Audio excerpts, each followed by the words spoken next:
welterweight champion, WBC Ring Magazine, still undefeated, Floyd Money Mayweather.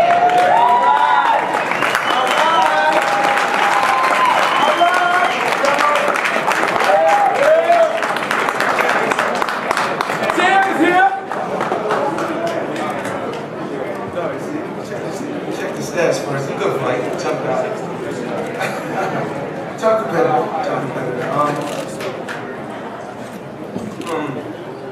I want to thank everybody for coming out.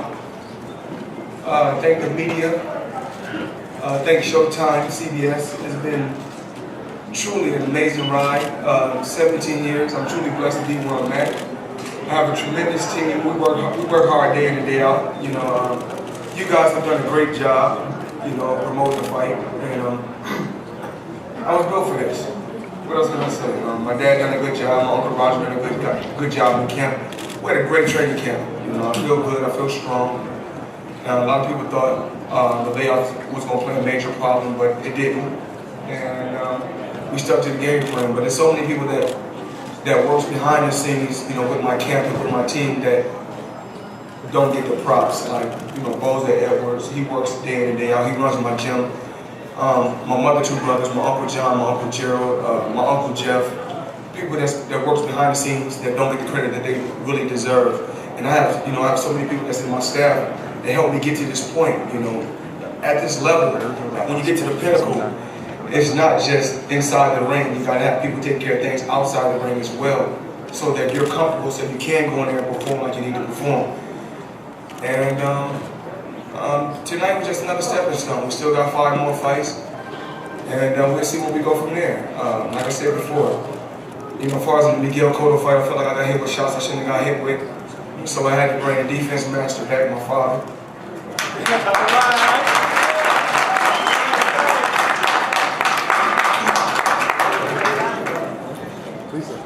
And, I hurt my hand. I think I hurt my hand midway through the fight. I think it was around I started coming on strong. My father told me, it's time for you to walk to him now. You took your time, you kept your composure, you boxed smart, you done with some big shots, now he's wore down. He said, now it's time for you, you know, to go forward. And then I started hitting him with all the big shots, but I ended up hurting my hand, so I came back. I wasn't using my hand. The next round, I think it was the 10th round, my dad said, did you hurt your hand? I said, yeah, but I didn't want to tell him I hurt my hand. So I said, you know what, forget it. You know, I was built for this, so I kept using it, you know, the best way I could. But like I said, you guys have been a great audience. The media, you guys done a tremendous job. And Showtime, CBS, you guys done everything I asked of you. And they don't stop now. We're gonna keep moving on. We're gonna continue to stay positive, continue to keep believing, and continue to work hard. What else can I say? You guys have been great. I know you guys got questions, 1,000 questions. Floyd, congratulations. It's Dave Mayo. I know that voice since I've been 10 years old. Where you at? What's going on? Was there, I know you're in a fight, and the emotions of the fight run high. When you were coming back in the corner between rounds, was there any emotional thought to the idea that you were working with your father again? No, you know, the great thing about my father is he was like, listen, if you're winning, if you're not taking punishment, keep doing what you're doing. A couple times he said, no, we're gonna use more feints, you know, let's go to the body more. But I could tell with experience when I went to his body a couple times, he started protecting his body, because I think I hurt him to the body. He started protecting his body. That comes with experience. So I was like, if I can't go to the body, I'm gonna keep, you know, throwing the right hook, and because he was looking for the left hook, because, you know, I knocked a lot of guys out with the left hook. So my last 2 fights, I've been throwing the right hook, because you don't see a lot of fighters in boxing throwing the right hook. Floyd, over here to your left. Floyd, congratulations on a fine performance. Punch stats show that he only landed 19% of his punches. I'd like your comment on that, and also, are you hopeful that your next fight will be against Canelo Alvarez? Well, I just came off a solid victory tonight. And like I said before, I'm closer to 40 now, I'm 21, so I feel like I'm in a position to take some time off, talk it over with Al and talk it over with my father, and literally and the rest of my team and see what we come up with. You know, I don't want to just, you know, he's a young guy. I'm not saying that You know, Floyd Mayweather's not going to duck or dodge anyone, but I'm at the pinnacle in the sport. You know, I earned my stripes. You know, you don't get to this point. You know, I worked hard for 17 years to get to this point. So I'm not in a rush. Canelo Alvarez is a hell of a fighter. But you know, when I seen him against Trout, I thought the fight was a lot closer than they judged the fight. You know, because I think Trout wasn't landing big shots, but he was more active. But like I said before, that's not for me to worry about. My job is to keep going out there and racking up victories and being the best Floyd Mayweather that I can be.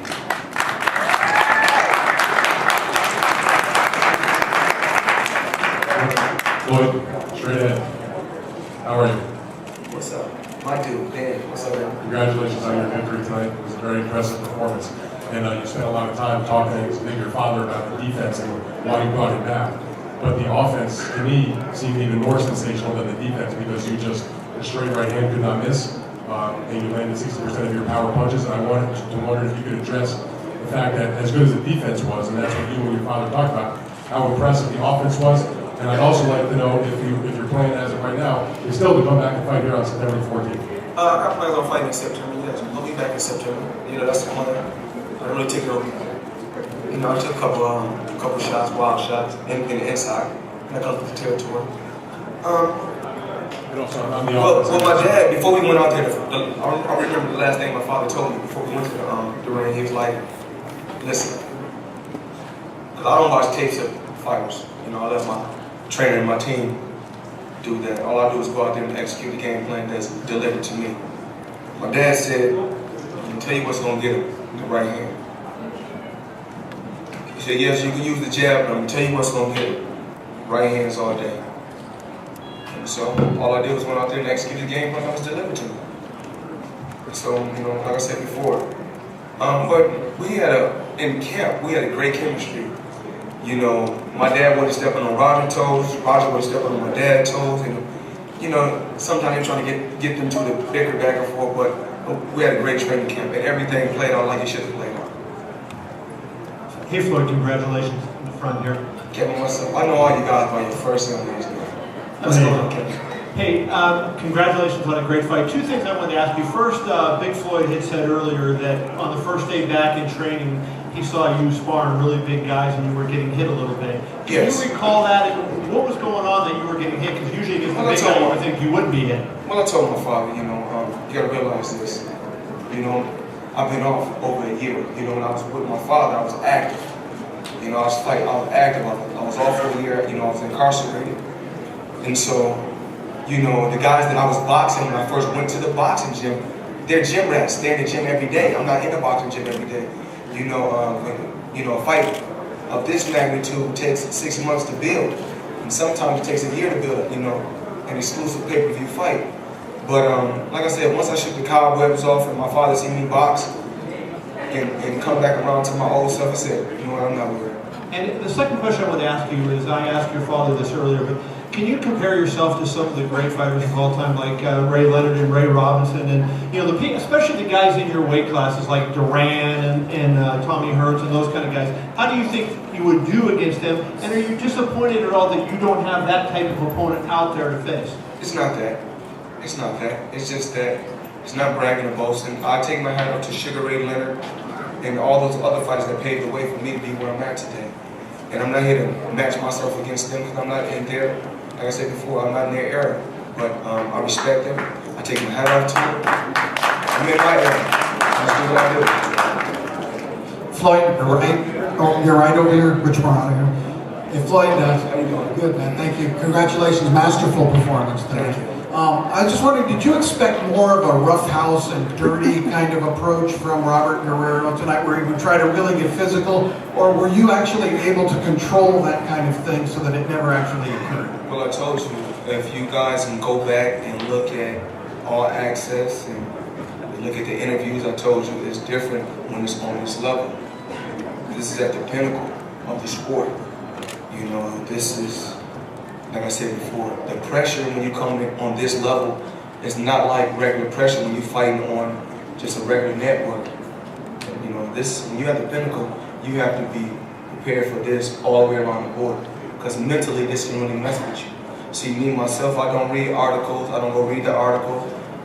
I don't read all that stuff. What I try to do is focus on my craft. I go to the boxing gym, I do what I got to do, I work hard, I go home, I rest, and then, like I said before, I gave this sport my whole life, and like I said before, I'm never gonna overlook no opponent. I wasn't gonna overlook this guy because this guy came up from a smaller weight class. I came up from a smaller weight class also, but what it came down to is mental. This is a mental game, and I told him this is chess, it's not checkers. So,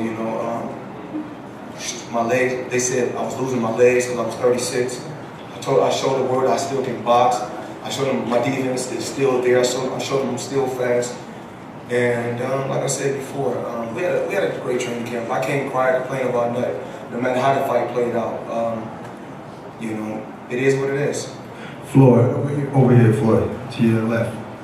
To your right, sorry. Congratulations on the first fight on the whole CBS deal, great performance. You keep proving that nobody can really crack the code to Floyd, and over and over again. So do you think that at this point that a lot of these fighters, they feel like just to be in the ring and face you is a success, it's a win because of the big event, the pay-per-view, and these guys don't really think that they can really genuinely beat you? It looks different. I think they think they can win, but it's really different on the outside. A lot of people say, you know what, I'm ready for the big event. I'm ready to face Floyd Mayweather.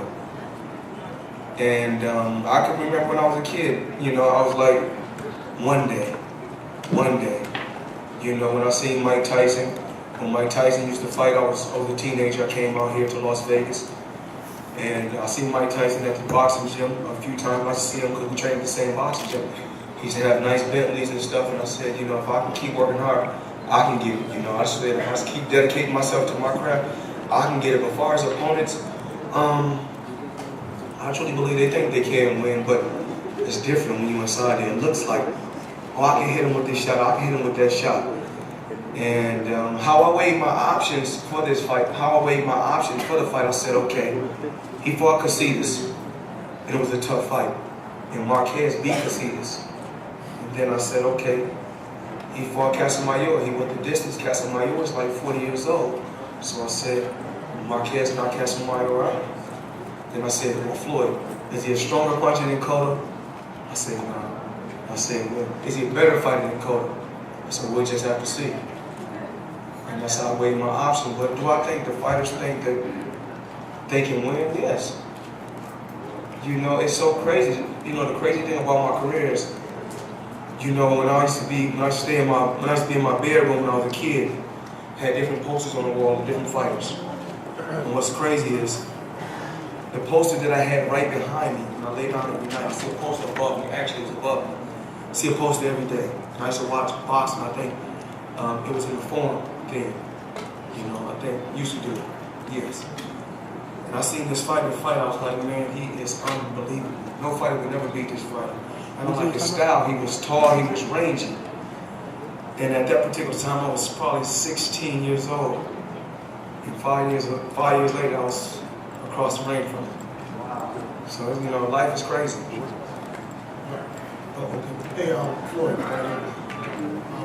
Kevin had asked you before the fight about how you were working on details of the promotion and everything, and your fighters and matching them, and to have your fighters go 5-0, you to win tonight, and your father being in the corner. Can you just describe your feeling about that, and then what emotions are you feeling right now about you and your father? It's always great to work with family. No family is perfect. It's just that I feel like when you're on this level, my life is basically, of course, right here on all access. My life is always on camera. But I think the media made it more than what it really was. It's just that he said in his ways and I'm saying in my ways. And we're going to have differences, even in the gym. You know what? Sometimes he told me he wants certain things out of me. And come on up, champ. Robert the Ghost Guerrero.